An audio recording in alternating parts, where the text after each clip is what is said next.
Students are urged to be on their best behavior at the 2024 Island Champs or face the consequences. Students' behaviors have been subjected to heightened scrutiny amid a rash of violent and gang-related incidents. Education Minister Sean Edward says any student who violates Champs rules will be dealt with accordingly.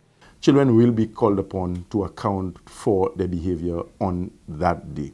So if you're not in conformity, notwithstanding you're not in uniform, and you are disruptive and you engage in activities that are not in keeping with what we've established at the school level, you will be called upon to account for your behavior. But I don't anticipate too much of a disruption in terms of students not being in conformity with the rules.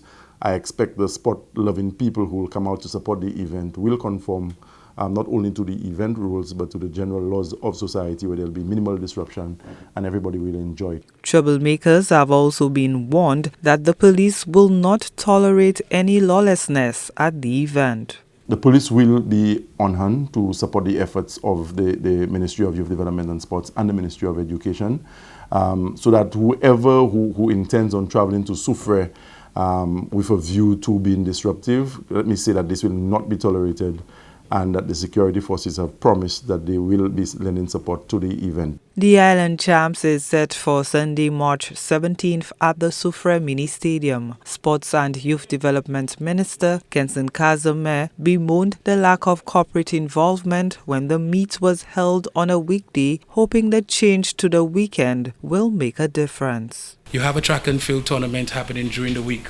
You don't have parents in the stands. You don't have the public in the stands. You only have school students who have I shouldn't say zero, a limited buying power into the activities of the corporate sector.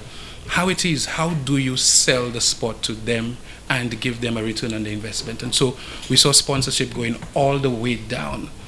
And as we said, if we bring this thing on the weekend, corporate sponsors will come and support this activity. First National, this is not their first time getting involved in the development of athletes in St. Lucia.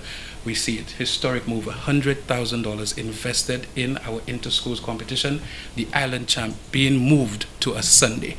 Viewfort Comprehensive Secondary School captured the 2023 inaugural Island Champs title and also won the boys division. St. Joseph's Convent clinched the female division. The revamped track meet is intended to broaden the scope of the competition and elevate the standard of school athletics on the island. The wider public is urged to come out and support the young people. Gina Filippi, HDS News Force.